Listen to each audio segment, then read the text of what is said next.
हम कहे लावा वीडियो बना ले, जहाँ हम जाता है वो जाता है गाई।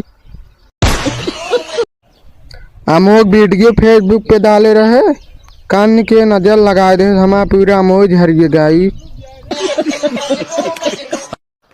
गेहूं बोझे में बर्त दहन ये हमारा मूड खराब होत गाई।